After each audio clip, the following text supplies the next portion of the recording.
I was switched at birth with Sarah. She became the real wealthy daughter, while I was thrown into the trash. At the age of 17, I was brought back home, but the whole family still doted on her. She said, "So what if you're the real one, Mom, Dad, and our brother all listen to me? I can kick you out of the house in a minute." I smiled faintly and said, after being reborn, "Do you really think I haven't made any progress?" After I returned to the Lincoln family, they couldn't bear to part with the fake wealthy daughter, and they lied to the outside world, saying that we were actually twins born at the same time. Yes, Sarah and I are fraternal twins.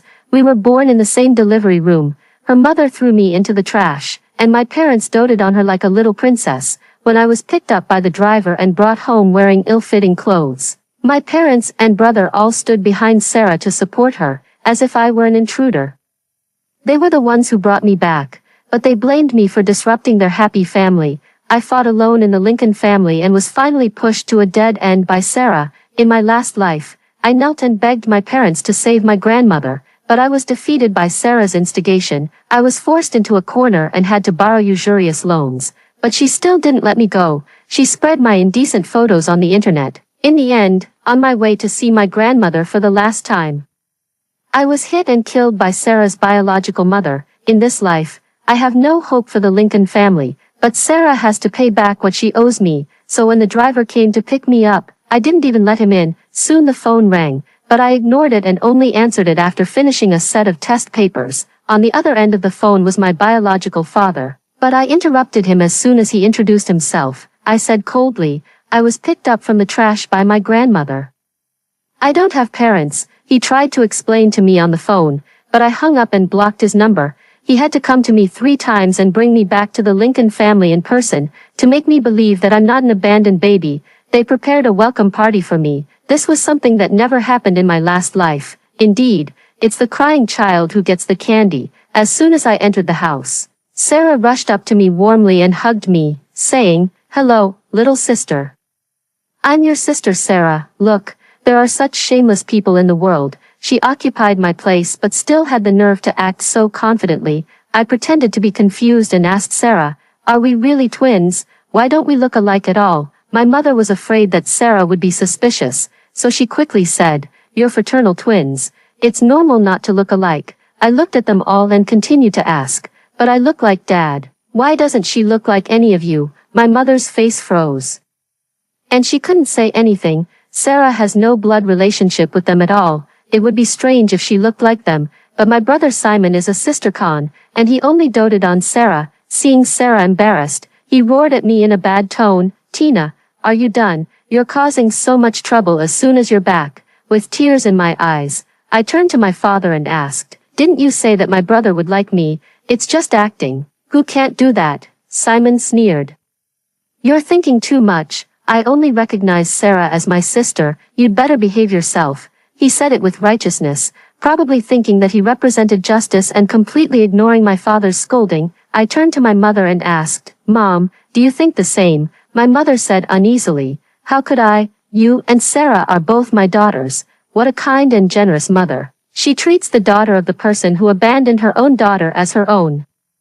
I moved and threw myself into my mother's arms, pretending not to feel her stiffness. Sure enough, I saw panic and resentment in Sarah's eyes. The nanny Jane cooked a big table of dishes, and I ate happily, but Sarah obviously had no appetite. My room was arranged next to Sarah's. Although it was smaller than hers, it was much better than the nanny's room in my last life. Just after taking a shower, I heard my mother knocking on the door next door.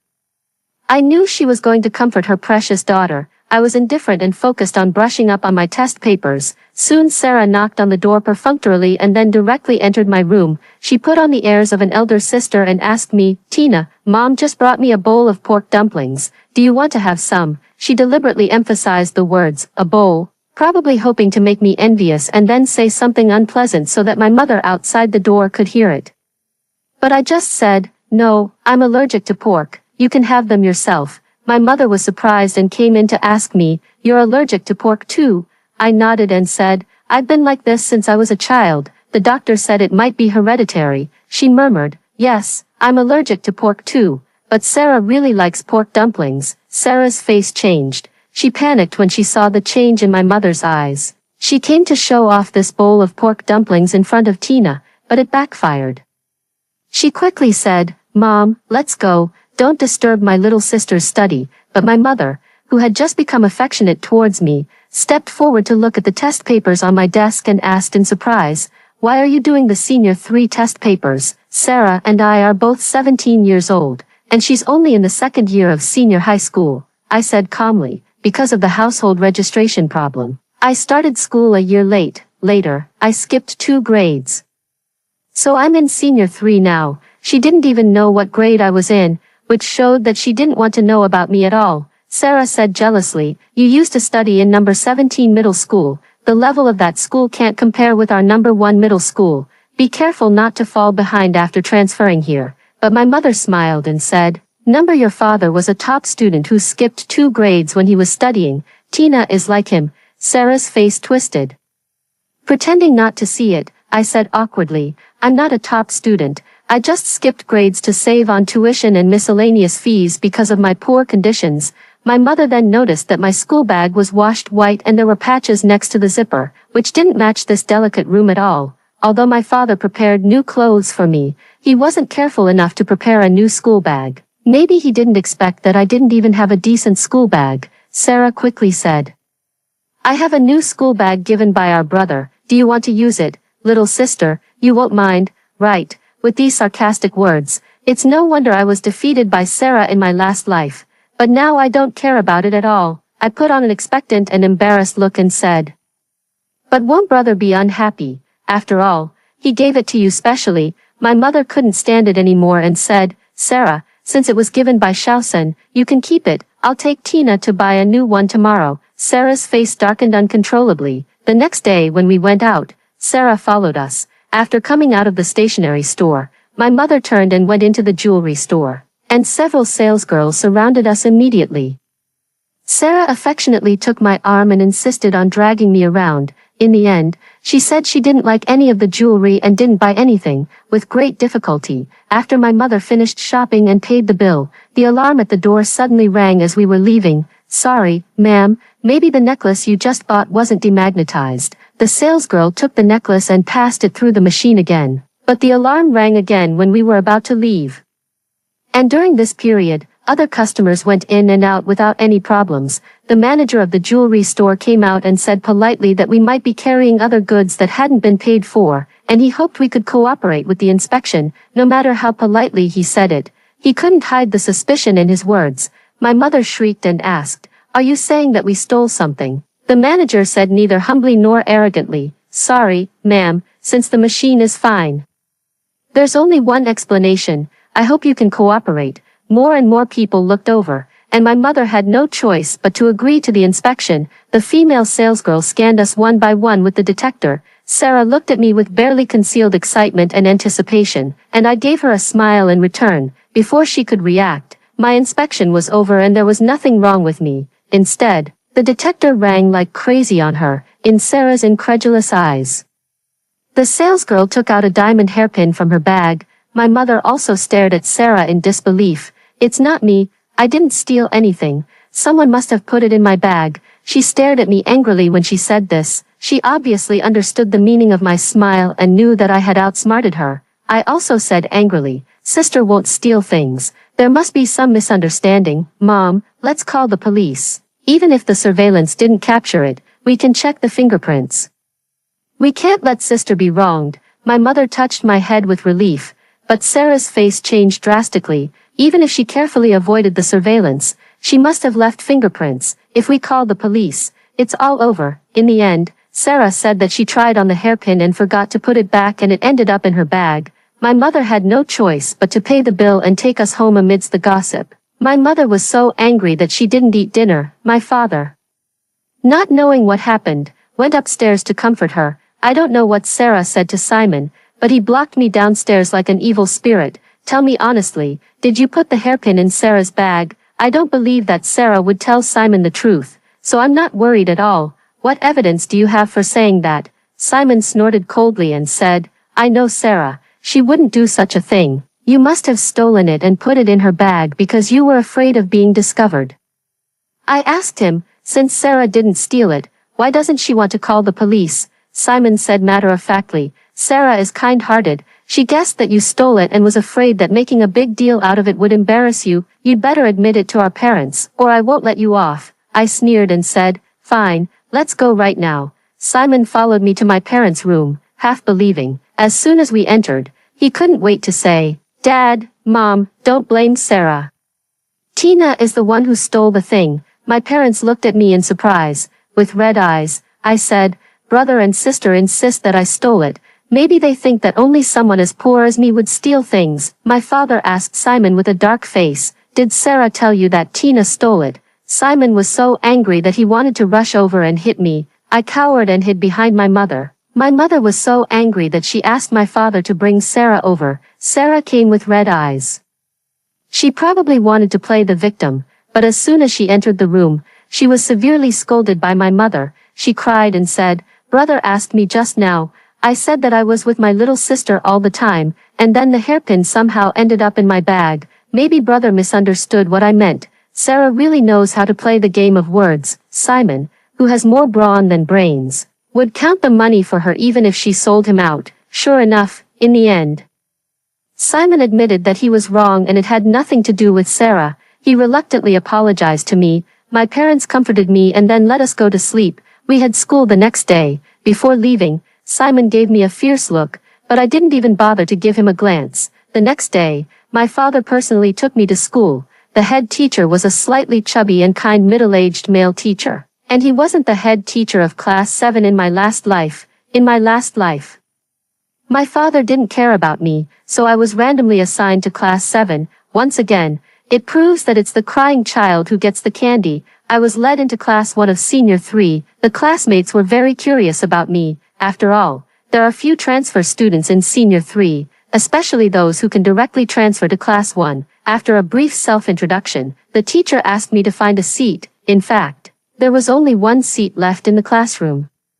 I walked straight to the second-to-last row by the window and stopped. In the inner seat of the double desk sat Chandler, the school heartthrob of number 1 middle school, and also Sarah's secret crush. I nodded slightly to him as a greeting and then sat down next to him. Then I heard him say with a smile, Tina, long time no see. There was a gasp from around us. I met Chandler when we represented our city in the National Olympiad competition last year. He was the team leader of our competition group, and I was the deputy team leader. Unfortunately, our team only won the 3rd place in the end. I don't know what he's thinking now, but on the eve of graduation in my past life, he confessed his feelings to me. Unfortunately, I was too clueless at that time to understand, and by the time I realized it, it was already too late. It only took me one day to quickly adapt to the new learning environment. However, the curriculum at number 1 middle school is indeed more advanced than that at number 17 middle school, and the knowledge extends to a wider coverage, which makes me frown. Chandler took the initiative to lend me his notes and told me to ask him on WeChat if I had any questions. His enthusiasm surprised our classmates. During the competition, all the team members added each other on WeChat.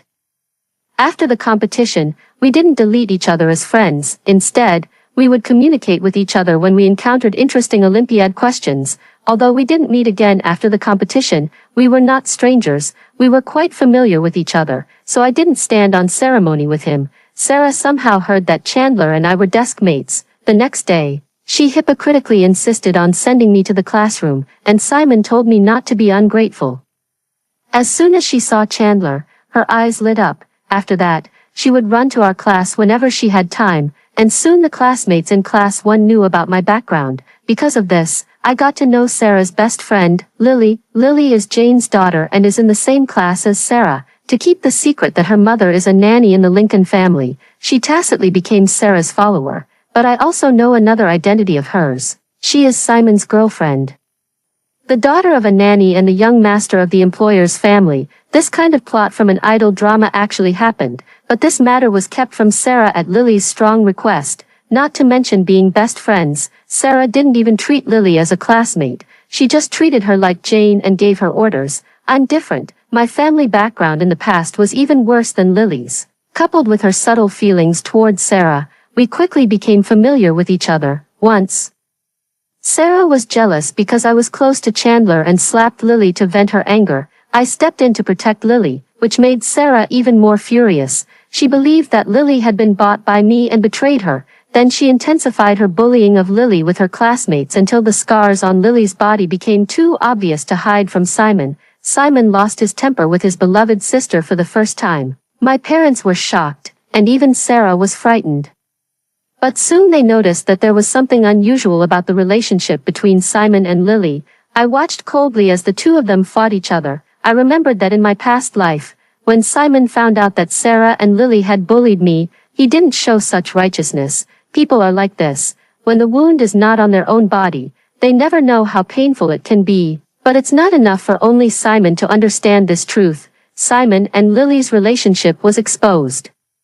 Simon was confined at home, and Jane left the Lincoln family with the compensation and transferred Lily to another school. Sarah was lectured by our parents because of bullying her classmates, but she didn't think she was wrong and instead blamed me for it. The rumor that I was snobbish and abandoned my grandmother quickly spread in the school. With Sarah fanning the flames, I was directly labeled as ungrateful. The girls who were jealous of me because of Chandler started to ostracize me.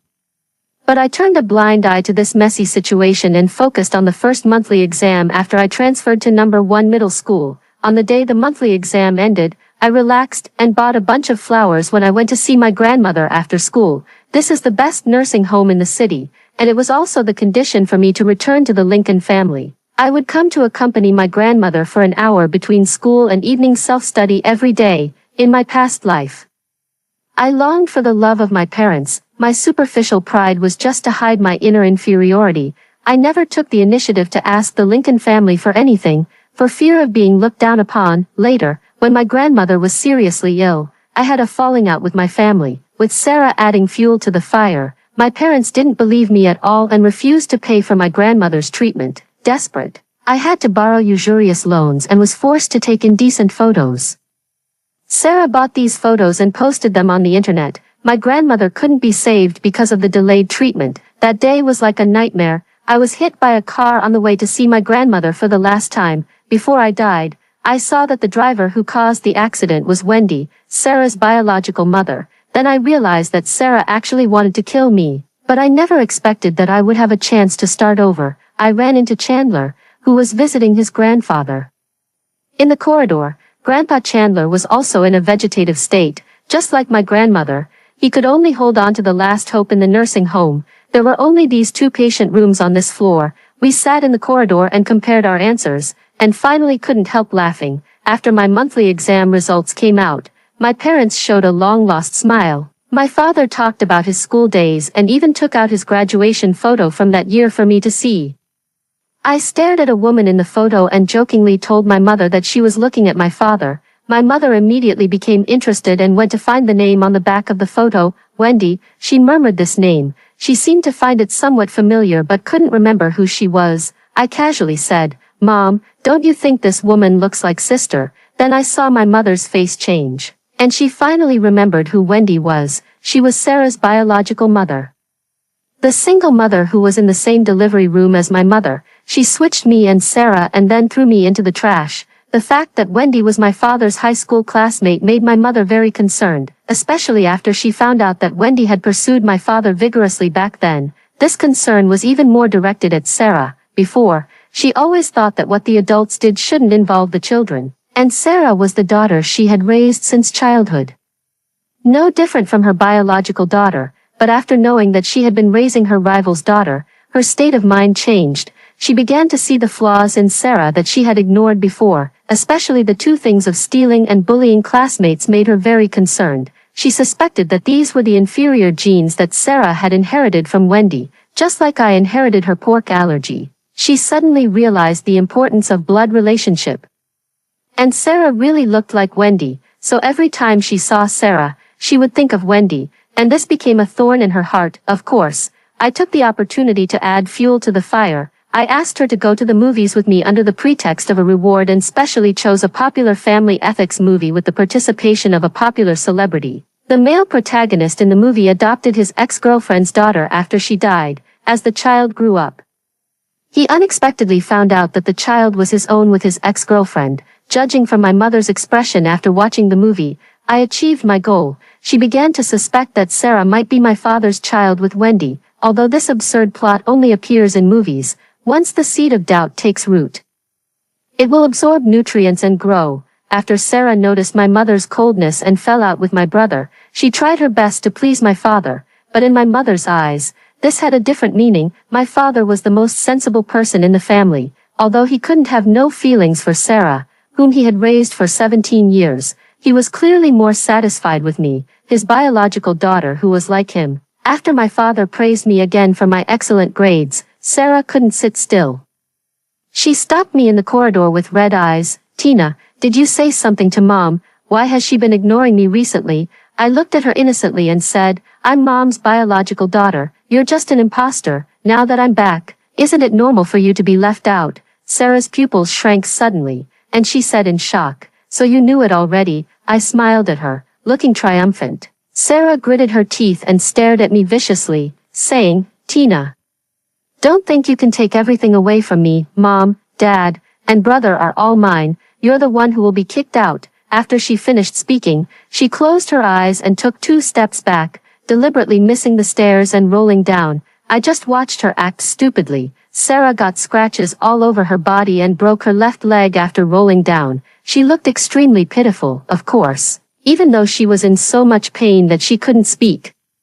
She still used a look of sadness and accusation to imply that I was the culprit. Simon rushed over to settle the score with me, even though he had a falling out with Sarah because of Lily. Sarah was still the sister he had doted on for more than 10 years. He couldn't just watch her be bullied by me, an unruly girl. I had experienced this in my past life, so I had expected his actions. I nimbly dodged behind my father. Simon was like a knife in Sarah's hand. Useful and without getting his own hands dirty. I flatly denied it. "It wasn't me. I didn't push sister. She fell down by herself." Simon was furious and roared, "What nonsense are you talking about? How could Sarah deliberately hurt herself like this? Tina, you're really vicious." Sarah also said with a pale face, "I know you've always been jealous of me, but I've given everything to you. Why can't you accept me?" TSK, what a good daughter who seemed to be compromising and sensible. But she didn't know that all her acting was in vain. I turned to my mother and said aggrievedly, "Mom, I really didn't push sister. If you don't believe me, you can check the surveillance." When Sarah heard the word surveillance, her already pale face turned bloodless. "What surveillance?" My mother looked at Sarah's flustered eyes and said with a complicated expression, "I was afraid that the new nanny wasn't honest. So I had surveillance cameras installed in the public areas of the house." In my past life, Sarah also staged such a farce, which made me completely hated by everyone because of my bad reputation, so I made preparations in advance, and Sarah really didn't disappoint me. Although the surveillance was a bit far away and couldn't clearly show our expressions, the process of Sarah stepping back and falling down was clearly recorded. Except for Sarah's rapid breathing, the room was silent. Sarah's eyes wandered between my parents' faces. Finally, she hugged Simon's arm. "Brother, you have to believe me, I didn't do it on purpose. I was just so scared that I didn't know what to do." "Brother, it hurts so much." Even though he knew that Sarah was making excuses, hearing her call him brother, and seeing her pitiful appearance with wounds all over her body, Simon couldn't help but feel soft-hearted. He glared at me with little confidence and questioned, "Even if Sarah fell down by accident, couldn't you have pulled her? You just watched her fall. You're so cold-blooded." I looked at my blood-related brother and barely held back my laughter. Yes, I'm both vicious and cold-blooded. After all, the kind and gentle me in my past life didn't have a good ending, returning good for evil. Then what should be done to repay kindness? I sneered in my heart but put on a look of being in a difficult situation. I was just stunned by what sister said. Before I could react, she had already fallen down. I stared at Simon and said, "Sister suddenly told me that she's not Mom and Dad's child, and I'm the only daughter of the Lincoln family. She said I was stolen and thrown away by her biological mother, whether in my past life or this life." The first time I saw Simon, he stood behind Sarah like a protective god and targeted me with a common enemy attitude. Since then, I've been wondering what kind of interesting reaction he would have when he found out Sarah's true identity. "Sarah, so you knew it already?" My mother's words blocked Simon's denial that was about to come out. He looked at my parents and Sarah and suddenly realized that he was the last one to know the truth. Sarah flatly denied it. "I don't know anything. This isn't true. You're just making up stories." "Tina, right? How could I not be Mom and Dad's child? Her flustered expression didn't seem fake. My mother looked at me suspiciously. I said self-deprecatingly, before, I didn't even know who I was, if she hadn't told me. How could I have known all these things? My answer was very persuasive, and Sarah had just staged a farce to frame me not long ago. It was obvious whose words were more believable. My father, who had been silent, suddenly spoke to Sarah. You knew it when your biological mother found you in the second year of junior high school, right? Sarah slowly lowered her head and didn't say a word, which was a kind of acquiescence. My mother's sharp voice sounded, good, good.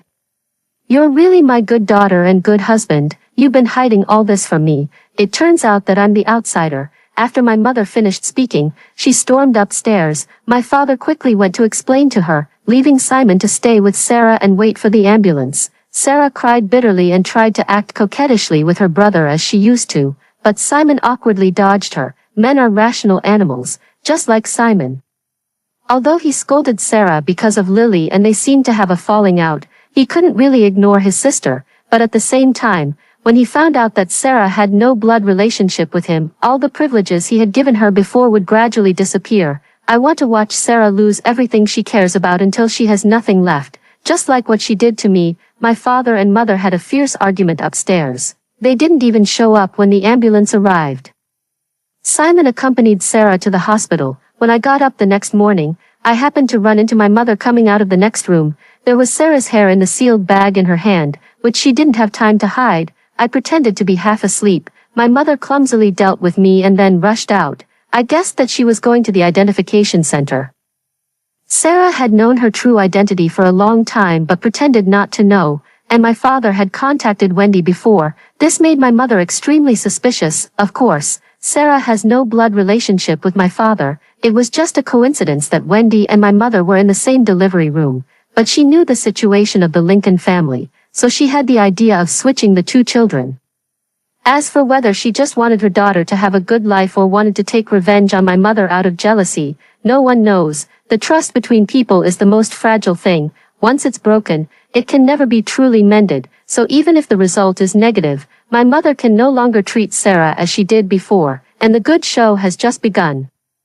Sarah stayed in the hospital for half a month and then insisted on going home to study on the grounds that she didn't want to fall behind in her studies. During these half a month, apart from Simon going to handle the hospitalization and hiring a caregiver on the first day, no one else in the family went to visit her in the hospital. After returning home, Sarah was inconvenient with a cast on her leg, but she was no longer as delicate and willful as before. She became brave, strong, and taciturn.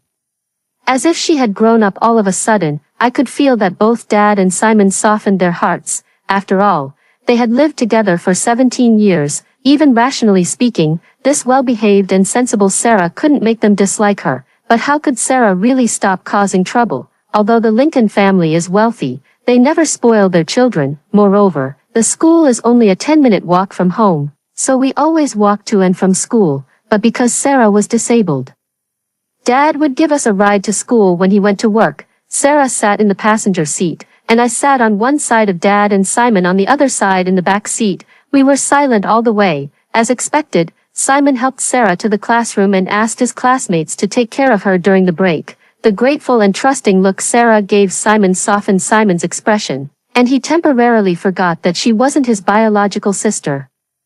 And I soon got another label of a vicious sister, in addition to being ungrateful, because the rumor that I pushed Sarah downstairs out of jealousy spread quickly and completely ignited public anger. Just like in my past life, I was bullied at school. My homework and test papers were torn up or scribbled on with a marker. Glue was applied to my chair. Prank toys were hidden in my drawer. And even sand was put in my water cup. But unlike in my past life, soon someone stood up for me. Chandler explained the truth of me going to the nursing home to visit my grandmother after school every day. This was within my expectation. Unexpectedly, Simon also stood up for me and explained that Sarah fell down the stairs by accident. Simon is known as a sister con. When he said that Sarah was accidentally injured, no one doubted that he was defending me. He turned away awkwardly when he met my surprised gaze, but his expression was a bit gloomy. It seemed that he had completely woken up from Sarah's charm. Just like that, the storm disappeared without a trace as soon as it started. On the contrary, Sarah revealed her true colors because of this and was isolated by her classmates. The classmates who had bullied me before apologized to me collectively under pressure. After I said, "It doesn't matter," I lay on the table and cried bitterly. My crying was 3 parts genuine and 7 parts feigned. I was mourning for myself who had suffered so much in my past life, and also trying to make them feel guilty. In this way, even if Sarah caused more trouble, no one would believe her. Just like that, time passed quickly in the intense and busy study. I cherished every day of struggling for the future and made an appointment with Chandler to meet at the top university next autumn. Sarah probably learned her lesson after suffering so many setbacks, or maybe because even Simon ignored her. She didn't dare to cause trouble casually. The days at home suddenly became very peaceful. Dad was busy with work, and Mom was busy with herself. Even Simon worked hard under the pressure of the college entrance examination countdown and sometimes came to ask me questions. Half a year passed like this, and finally the college entrance examination came. Mom and Dad attached great importance to it and said they would send me and Simon to the examination room in person, but before we set off, my admission ticket was missing. After confirming that I didn't leave it anywhere, everyone immediately suspected Sarah. Sarah was on vacation and said she was going to play with her classmates and had already gone out. Dad called her right away, but he couldn't get through. Fortunately, I had printed an extra admission ticket and asked Chandler to keep it just in case. Unexpectedly, it really came in handy. However, Chandler and I were not in the same examination room, so time would be wasted. But there was no other way. Mom accompanied Simon to the examination room in advance, and Dad took me to Chandler's examination room to get the admission ticket. In the car, Dad asked me why I thought of printing an extra admission ticket. I knew he suspected that I had known what Sarah would do. I told him, "The Sarah I saw is different from the one you saw. I don't mind speculating about her with the greatest malice. It's better than getting hurt myself." Dad sighed and didn't say anything more. Sure enough, Chandler had kept my admission ticket properly. Before I left, he told me to relax and perform normally. I smiled and nodded when I saw his earnest and expectant expression, but this delay made us pressed for time, and we got stuck in traffic on the way. Seeing that the time was running out, I decisively got out of the car and ran towards the examination site. Surprisingly, my dad left the car by the roadside and chased after me. My father and I ran to the examination site out of breath with only 2 minutes left. This was the first time I felt the warmth of my father's love. Although I was in a mess, the corners of my mouth were raised. Sarah was out of contact for 3 days. It seemed that she was determined to prevent me from taking any of the exams, but I slept very soundly these 2 nights without her around. On the afternoon of the 3rd day, she came back as if nothing had happened. As soon as she got home, she said that she had gone to the mountains to play with her classmates and the signal was bad. Obviously, she was trying to muddle through. She thought she had avoided the surveillance and left no evidence. But trust and distrust often don't require evidence. Mom and Dad didn't mention the admission ticket. They just said coldly that they were going to send her abroad to study. Only then did Sarah start to panic. She knew that this meant being exiled, and she refused no matter what. She originally just wanted to take revenge on me and also to break up Chandler and me. But if she went abroad and had less contact with the family, she would become more and more marginalized in this family, or even be completely abandoned. But Mom and Dad had made up their minds. They wouldn't change their minds no matter how much Sarah cried and begged. Even Simon was unmoved. Finally, she gave me a vicious look and slammed the door of her room. Chandler and I fulfilled our promise to each other and were admitted to the top university together. He confessed to me just like in my past life, and I agreed. I guessed that Sarah wouldn't give up easily, but her paranoia still exceeded my expectations. As the school started, Mom and Dad had already finished all the procedures for Sarah to go abroad. She seemed to have accepted the reality. On the eve of her departure, she got drunk and asked Simon to pick her up, but Simon didn't come back until the hospital called in the middle of the night, saying that Simon had a gastric perforation and was in a very dangerous situation. Sarah's eyes were glazed outside the operating room, and she seemed to be very scared. Fortunately, Simon was out of danger in the end, but he had to stay in the hospital for observation for a while. Sarah said that Simon drank too much because he couldn't bear to let her go, but I felt something was wrong. When I checked her bank statement, I indeed found something fishy.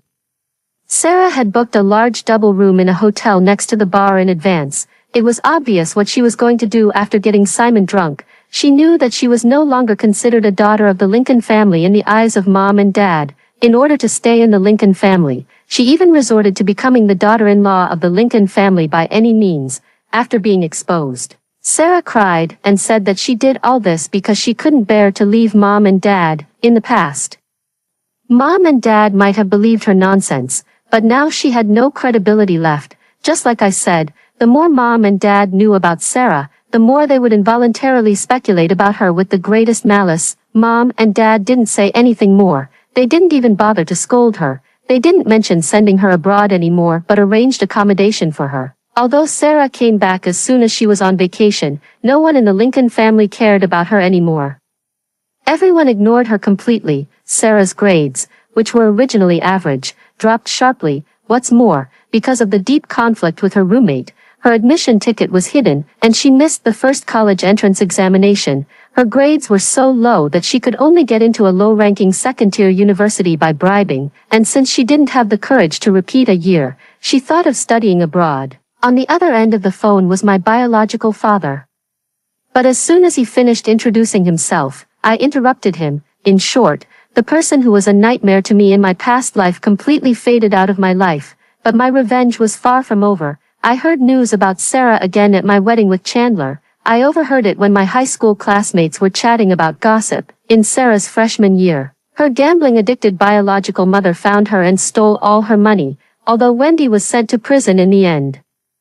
All the money was lost by her. Sarah could only earn her living expenses by working part-time. No one knows that it was me who called and told Wendy that Sarah had money. In my past life, I was kept in the dark and didn't understand Sarah's malice towards me. It was only when I caught Wendy threatening Sarah for money that I knew the truth of that year. The wicked will be punished by someone even worse. Sarah also had to taste the feeling of being pushed to a dead end, just like I did in my past life.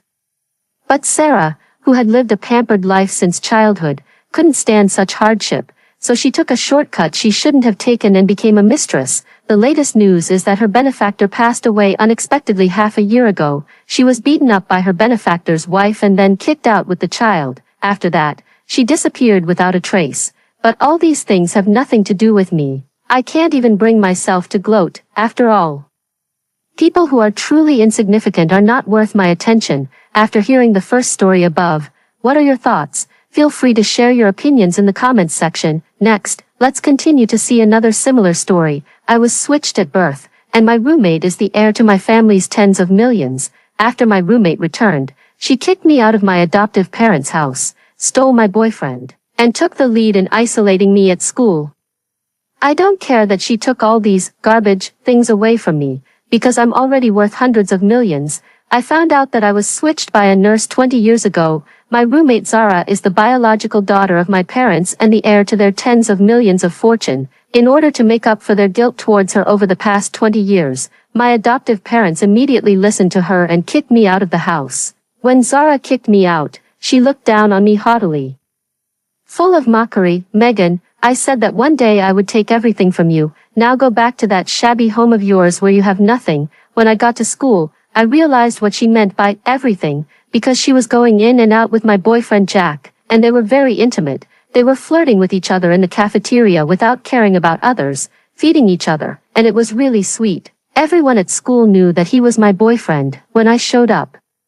All eyes were on me. At that moment, I felt extremely cuckolded. I walked over with anger in my heart. Jack, don't you have anything to say to me? Jack said to me, Megan, I've had enough of your temper as a young lady. I didn't have the chance to tell you before, but I actually like Zara. I approached you before because I wanted to know Zara through you. I felt like vomiting. Before, he always called Zara green tea behind her back.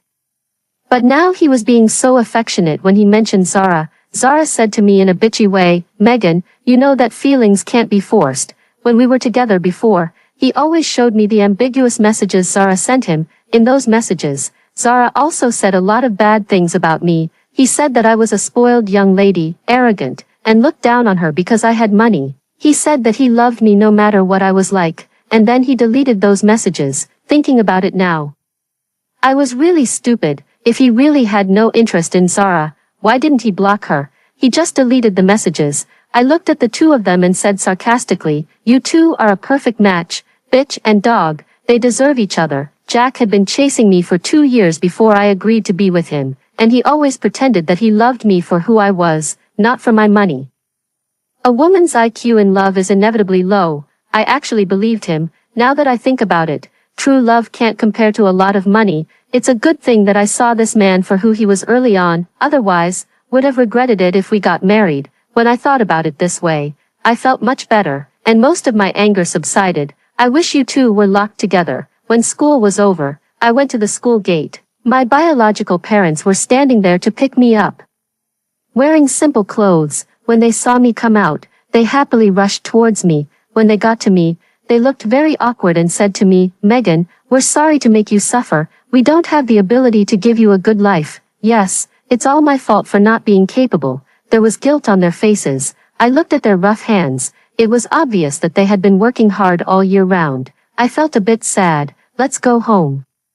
My biological father came to pick me up in a QQ car, a simple and inexpensive car. Before I got in the car, I saw Zara coming out of the school. My parents greeted her, but she ignored them, looked down on the QQ car with disdain, and got into the Porsche 911 that came to pick her up. I saw that my parents were visibly disappointed, so I joked, "Do you think I'm not good enough and don't want me as your daughter?" They immediately explained nervously that it wasn't like that.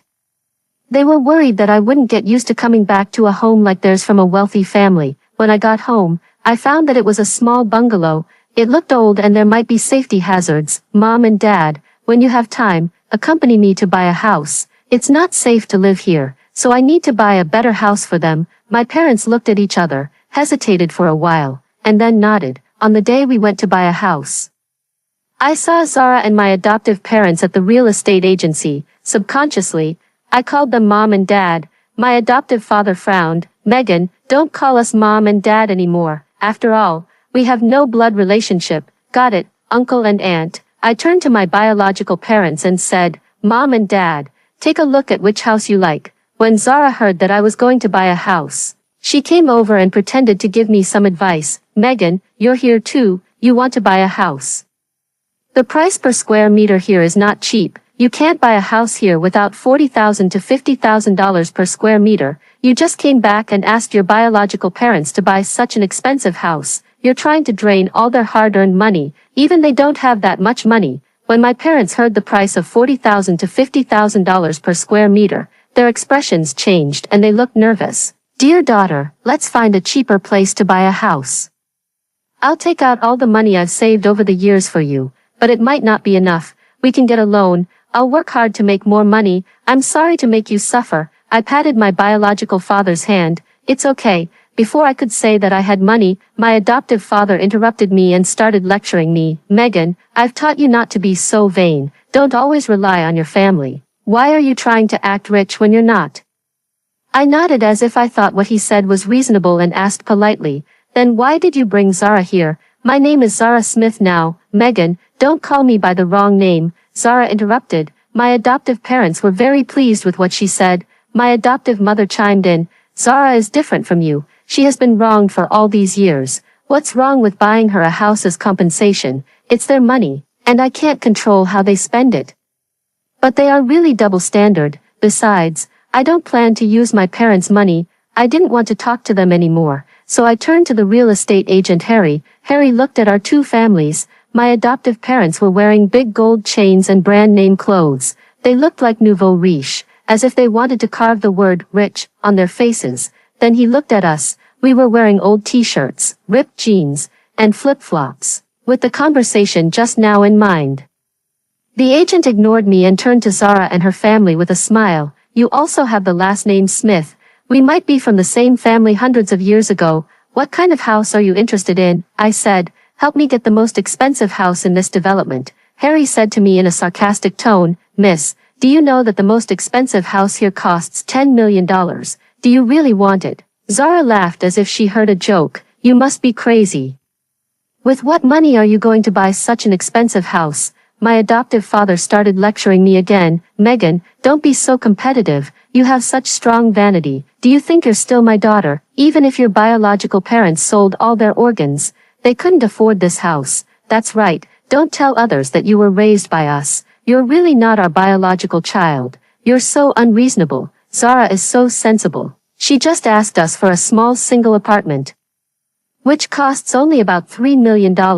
My biological parents wanted to stand up for me, but they opened their mouths and didn't know what to say. They just looked at me with guilt. I didn't want to say more. With Harry's attitude towards me, I definitely wouldn't give him the business. I turned to look at the other agents in the real estate agency. I saw a young and handsome guy. His name tag said Sam. Sam, I'll buy this house through you. Swipe the card directly. I took out a card from my pocket and handed it to Sam. The moment I took out the card, everyone was stunned.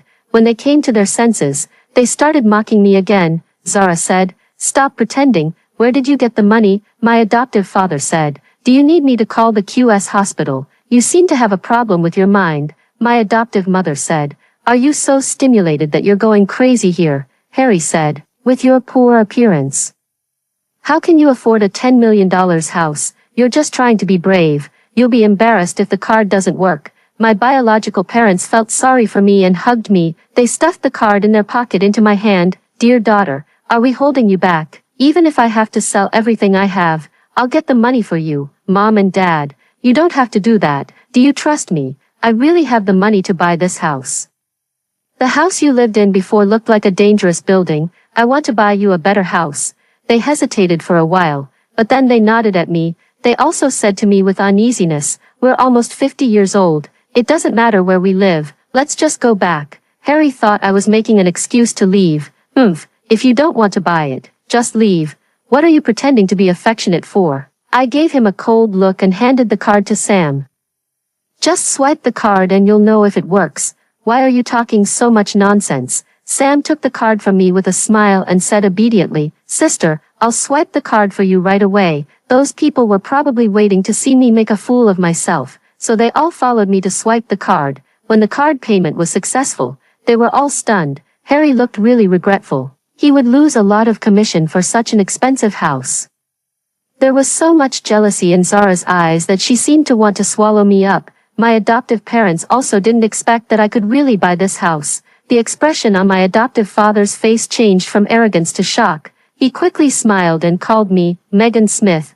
"Why didn't you tell me you had money?" I smiled politely at him. "My name is Megan James, Uncle." After that, I led my parents to sign the contract and ignored them standing there in a daze. My adoptive parents were egoists. The moment they found out that I wasn't their biological child, they didn't hesitate to kick me out. When I was a child, because I was a girl, they treated me poorly and often beat and scolded me. At first, they were poor and didn't have a second child. After they became rich, they planned to have a second child. Later, when my adoptive mother was pregnant with a second child when I was 13, she fell down and couldn't have children anymore. Then they started treating me a bit better. They were worried that I wouldn't support them in their old age, but I was already used to the distant relationship with them, and our relationship was never very close. Maybe I didn't have a sweet tongue like Zara to please them. I originally thought about taking good care of them because they raised me, but their attitude these times really broke my heart. Even if you raise a dog for so many years, you should have some feelings for it. But I couldn't feel any love from them at all. After buying the house, I planned to go back to the dormitory to pack my things and stay with my parents for a few days. The home I used to live in was very cold, and I didn't like going back. Now I want to spend more time with my biological parents. When I got to the dormitory door, I heard voices inside. "Seriously, Megan is so dirty. She's being kept by someone. She always looked like a cold beauty." But it turns out she would even be with an old man. The old man is really generous. He spent so much money on her and bought her such an expensive house. I saw it with my own eyes. Otherwise, how could she afford such an expensive house since she doesn't have her family's money anymore? The last sentence was said by Zara. I was confused by these words. I pushed the door open. They all fell silent, looking at me with contempt in their eyes. People change so quickly when you're on top. Everyone wants to flatter you. Once you fall, it's already good if they don't step on you.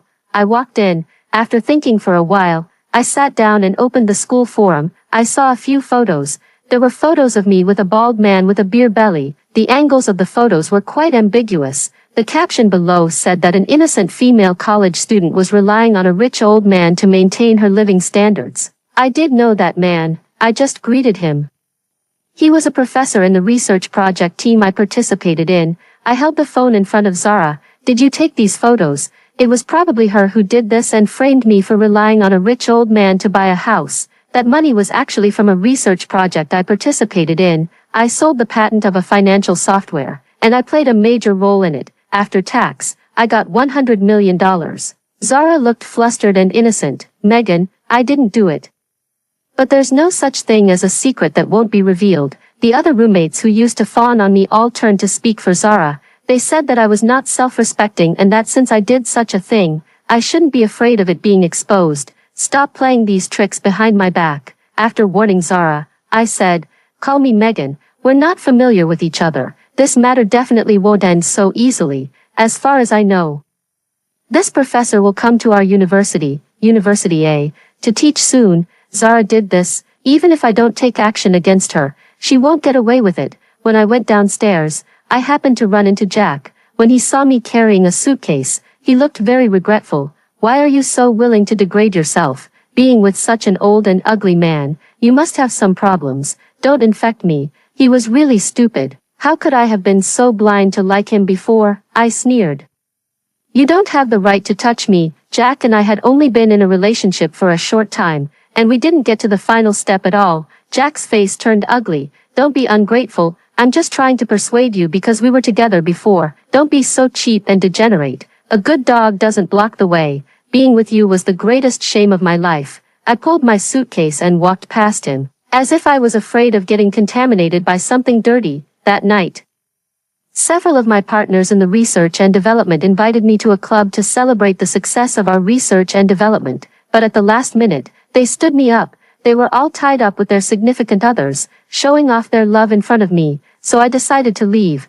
Before I could get out of the club, I saw Zara leading a group of people into the club. When she saw me, I originally planned to ignore her and leave directly. Isn't this Megan? Her family is so poor. How can she be in this club? This club has a membership system, and ordinary people can't get in. Oh, we can't forget that she has a sugar daddy now. Those who used to say nice things to me before all surrounded Zara and mocked me, since they didn't want me to leave. I sneered and asked them, do you know how many years the crime of slander is punished by? Wilson, who used to be close to Zara, pretended to be scared and said, it's really terrifying. We're all classmates. Don't say that.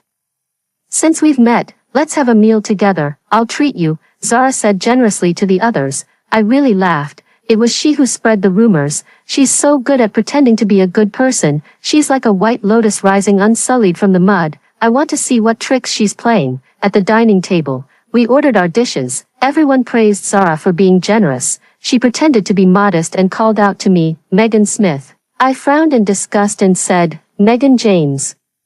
She was taken aback and said, Megan, I met you when I was buying a house the other day. That location is really expensive. I just don't want everyone to misunderstand you. Now that we're sitting here, I'm giving you a chance to explain. Although Zara didn't say it directly, she was clearly implying that I was relying on a sugar daddy. Otherwise, where did I get so much money? You can't talk to summer insects about ice. People with filthy thoughts can only think in that direction, I said listlessly.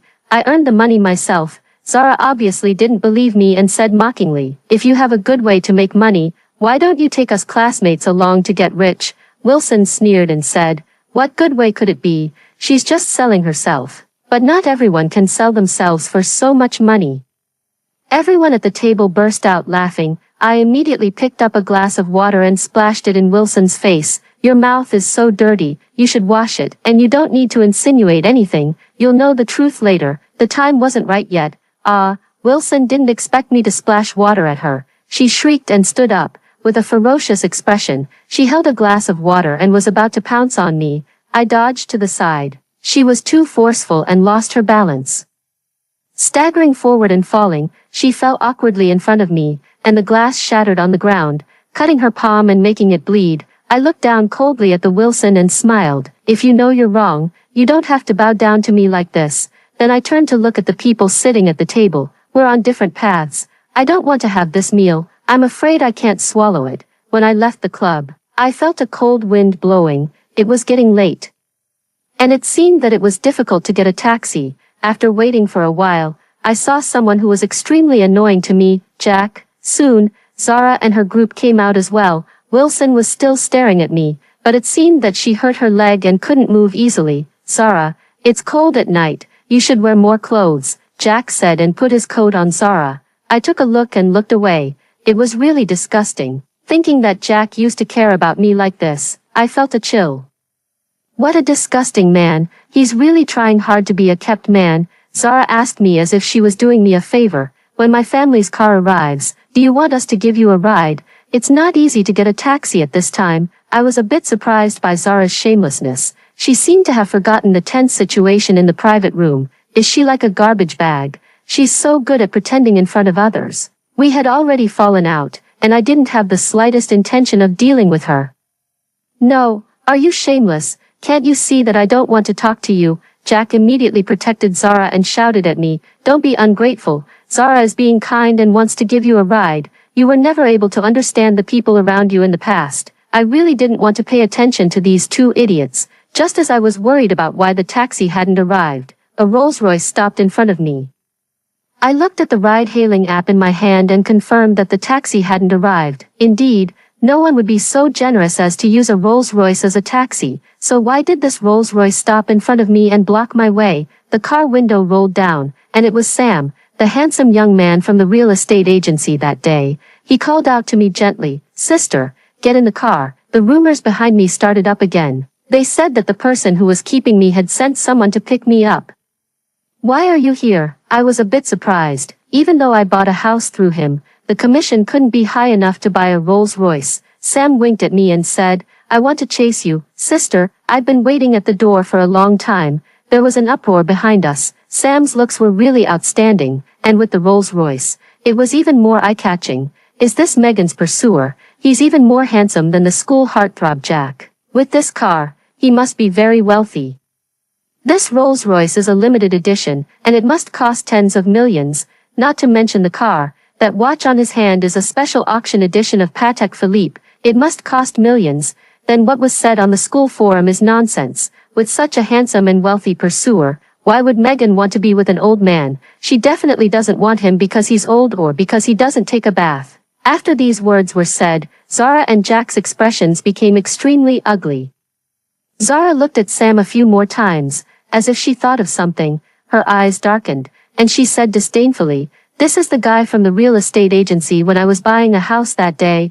I saw him in person." Megan, even if you want to save face, you can't hire someone to deceive everyone. It must be expensive to rent these things for a day. Sam ignored Zara's sarcasm. He wasn't flustered at all and said gently to me, "Get in the car, sister. It's windy outside." After I got in the car, he turned to look at Zara and raised his eyebrows coldly. Miss Zara came to my real estate agency with her parents to buy a house that day, but in the end, she didn't buy anything. Now she's questioning whether my car is rented. When I heard him say that the real estate agency was his family's, and seeing his calm appearance, it seemed to be true, I whispered in his ear, "You're showing off a bit too much." He smiled and said, "Sister, what's my last name?" "What's the name of the real estate where you bought the house that day?" "Sam Duncan, Duncan Real Estate." The way he carried himself casually didn't look like he rented these things. Goodness, he's an heir working at the bottom. When it comes to showing off, he really won. When Jack saw me talking in Sam's ear, his face was extremely ugly. People are like this. If I found someone like the professor, he would belittle and despise me. If I found someone like Sam who was better than him in every way, he would be unwilling. Zara was exposed in public, and she was angry. Her weak appearance was about to collapse. She said through gritted teeth, "If you say it's your family's, then prove it." "Humph, whether you believe it or not has nothing to do with me. But now that my sister is in my car and I'm in a good mood, check the financial magazine tomorrow, and you'll know if what I said is true or false." After Sam finished speaking, he stepped on the gas and drove away. The car turned into a small path. After driving for a while, it stopped. Leaning on the driver's seat, Sam said to me, "Get out of the car." Fine. He has two different attitudes. Why did you help me just now? I thought he had fallen for me at first sight. Looking at his current attitude, he obviously didn't have any feelings for me. You helped me when you bought the house that day. My dad cut off my financial support. He made a bet with me that if I sold that house within 2 months, he would lift my restriction. Unexpectedly, I met you, a little rich woman, and I successfully got out of the situation. Just now, seeing you being in a pickle, I don't like to owe people favors, so I helped you as a small favor. The next day, the gossip at school decreased a lot because of Sam. Because there was a photo of him in the financial magazine, and it wrote about how he sold a house worth tens of millions within 2 days. It praised him for being the son of a real estate tycoon. This silenced a lot of people. After all, no one would choose an old professor instead of Sam, who was rich and handsome, but there were still many people saying that even if I found a rich guy, I was pretending to be by saying that I earned the money myself, as a sophomore student. How could I earn so much money? Wait until the school anniversary not long after. They will naturally know where my money came from. As for Sam, I thought about his face. Even if I was wrongly accused, it didn't matter. But he didn't mean that. After meeting a scumbag like Jack, I wanted to take my time with matters of the heart. I thought things would be quiet for a while. But soon, one problem was followed by another. The professor came to teach at the school. As a teacher I had cooperated with before, when he came, the members of the research group organized a dinner. After the dinner that day, photos of me and the professor were posted on the forum again. In the photos, the other people were all photoshopped out, leaving only me and the professor, coupled with my excellent subject scores. I, who was said to have sacrificed myself for money before, was now said to have sacrificed myself to the professor for my studies. This was really beyond ridiculous. It's easy to spread rumors, but it's hard to refute them. I didn't want things to stop here. The more intense the situation became, the harder it would be to cover it up. I first called the professor's wife and explained the situation to her. The professor's wife would often go to dinner with him, and she was familiar with us. I explained the whole story to her, and she naturally believed my innocence. After all, she knew my abilities. I didn't need to do such a shameless thing for my studies. But she was a tough and decisive person, and I believed that things would develop in an interesting way. New photos soon appeared on the forum, and this time it was even more excessive. When the photos came out, they were indecent photos of me and the professor. Looking at these photos, I was both angry and amused. I was angry because the photos were really lewd. I found it funny that she was so stupid. She didn't know that she would leave traces, making it easy to find out who did it. I believe that evidence will be found soon. I was just waiting for the situation to escalate so that the school couldn't simply suppress it. The person who posted the photos behind my back would receive a heavier punishment. I heard that the professor and his wife have come to the school. They don't look happy. When a classmate brought this news to the class, everyone looked at me as if they were expecting a good show. They wanted to see me being torn apart as a mistress. Zara was gloating over my misfortune. Megan, you'd better be nice later. I heard that middle-aged women have a lot of strength. You, with your delicate skin, may not be able to withstand it. Who are you calling someone with a lot of strength? Do you want to try it, little girl? The professor's wife's voice came from behind. Zara was so scared by the professor's wife's tough attitude that she fell silent. The professor's wife took my hand. Megan, did you suffer any grievance?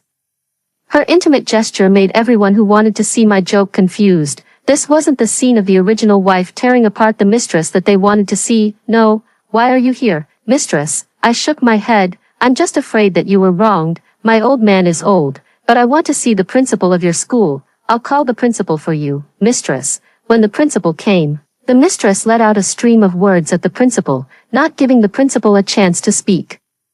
My old man has been innocent all his life. Such a thing happened as soon as he came to your school. I was there for the dinner photos, but they were described so badly. Who are these people? The atmosphere of your school really needs to be rectified. Look at these new fake photos. My old man has a red mole on his butt, and this person in the photo is definitely not him. I'm really on pins and needles because of this. If you don't give me an explanation, my old man may be easy to talk to.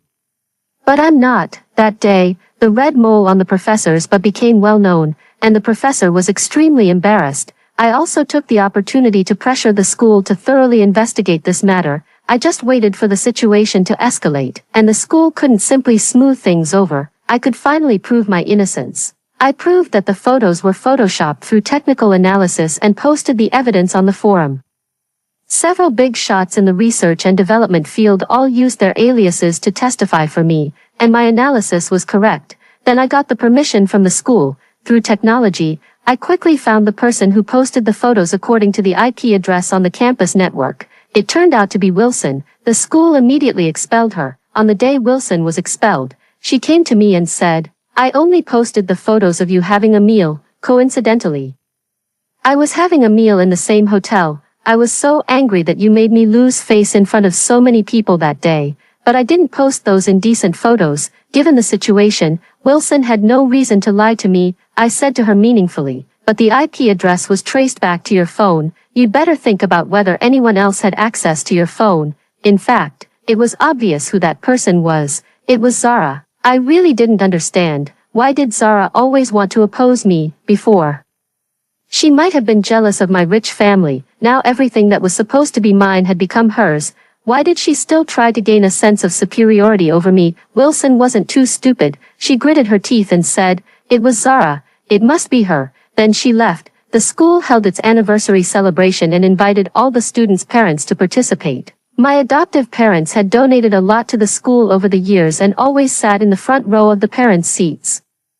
Zara was dressed in Chanel and sat beside them with a Coach bag in her hand. This time, I sat at the back with my biological parents. At the anniversary celebration, some senior students with certain social status or who had made special contributions were invited to give speeches. This time, it was the partners who worked with me on the software research and development project. When they were giving their speeches, they especially mentioned me. "We couldn't have succeeded in this project without Megan." Yes, there was a code that was blocked, and we couldn't work out the correct conversion formula. It was Megan who successfully broke through and made our project succeed. The patent we developed brought in $500 million. It's all Megan's credit. The principal immediately asked me to go up and say something. Those classmates who used to look down on me and thought I got rich by relying on a man, or thought I sacrificed myself to the professor for credits, all felt ashamed. When my adoptive parents saw me going up on stage, they gave Zara a look of disappointment. I walked up on stage and took the microphone. The success of this project couldn't have been achieved without the joint efforts of our senior students. I just did my part. I will donate $5 million to the school with the money from this patent to thank the school for cultivating me. Finally, I want to say that people should strive for progress through their own efforts. There are infinite possibilities. Sometimes, don't just blindly compare with others, and don't casually speculate about others with malicious eyes. It will only make you look narrow-minded. After I finished speaking, many students applauded for me. Those who had suspected that I bought a house with a man's money and was his mistress all lowered their heads and didn't dare to look at me. The principal beamed with joy and praised me. He also praised my biological parents. "You have really given birth to an excellent daughter. The school is proud to have such a talented, capable, and grateful student." He even changed my parents and my seats to the front row on the spot so that we could better watch the history of the school over the years. My adoptive parents sitting beside me looked extremely embarrassed. When the video of the anniversary celebration started playing, within 2 seconds, it turned into a series of explosive indecent photos. What's more exaggerated was that there was a video. It was high definition and without mosaics. There were many different men in the video, and the woman in it was Zara. "Turn it off. Turn it off quickly. That's not me." Zara stood up in horror and rushed towards the person playing the video like a mad woman. But Wilson stopped her. "I helped you everywhere, but you treated me like your dog and used my phone to play tricks. Why should I be expelled while you can still stay in school? You look like a white lotus, but you're so dirty behind the scenes." The two women started fighting on the ground like shrews. My adoptive parents saw Zara like this and felt extremely humiliated. They stood up in a hurry and left the school in the chaos. One of the men in Zara's video was a teacher of another subject in our class. It turned out that she slept with him to avoid failing the course. Zara was expelled from the school for her improper behavior. On the day Zara was ordered to drop out of school, she met me at the school gate. The hatred in her eyes almost swallowed me up. "Megan, you must be very proud now." She still thought that I was the one who caused her current situation. I really didn't know why she hated me so much. "You brought all this on yourself. It has nothing to do with others. Why do you hate me so much?" The hatred in her eyes made her eyes red. "It's all because of you. If it wasn't for the desire to step on you, I wouldn't have done so many things." On the first day of school, I carried a Chanel bag, and everyone flattered me. But when you came, you carried the same Chanel bag. They started comparing us. They saw that mine was fake. And they started talking about me behind my back. It's all because of you. If you hadn't carried that bag, they wouldn't have mocked me. I spent so much effort to please them and become their friend. Even if you acted high and mighty, they would still side with you. I really didn't have any impression of what she was talking about. The more she talked, the more aggrieved she felt. She continued crying and said, "You're good at studying. Why do you have everything while I have nothing?" I only knew that I was switched at birth and had been living a poor life. I could have been a rich girl. It's all your fault. And even after you were kicked out, you still acted superior. I hate you even more. I just wanted to see you in a miserable state. After listening to her accusation, I shook my head and said, "Poverty is not scary. It's the poverty of the heart that's really terrifying." My adoptive parents drove to pick up Zara, as soon as they stopped. My adoptive mother scolded her in a cold and stern voice, "You're a jinx. It's all because of you that our business has suffered since you came back. If you hadn't bought so many luxury brands before, we wouldn't have run out of working capital. If we go bankrupt, I'll tear you apart." My adoptive father also said angrily, "What bad luck. How could we have given birth to a daughter like you? I wish we hadn't recognized you. Look at how glorious Megan is. She brought so much honor to her parents." Zara didn't even dare to cry out after being scolded. I wasn't interested in what they were saying and turned around and left. People should rely on themselves to make a living. The wealth of parents may give you a higher platform, but people can also have infinite possibilities by relying on their own abilities. Jack, who was the school heartthrob, had been cuckolded by Zara many times. He even asked for leave continuously and didn't dare to show up at school until the new semester started. He probably thought that everyone had almost forgotten about it. He actually had the nerve to buy flowers and come to me. He confessed to me that he was blinded by greed before and thought Zara was good. He said that he had always loved me. I swept away his flowers and said to him in disgust, "Jack, with your thick skin, you might have a chance if you find a rich old woman and say you don't want to work hard, but don't even think about me. After all, I think you're dirty." Then I walked away gracefully. I want to be my own queen. Scumbags will only affect my progress. After experiencing all these people and things, I know that there will be a broader world in my future life. After hearing the two stories above, what are your thoughts? Feel free to share your opinions in the comments section. Looking forward to hearing from you. If you liked this story, don't forget to like it, share it, and subscribe to my channel. See you next time.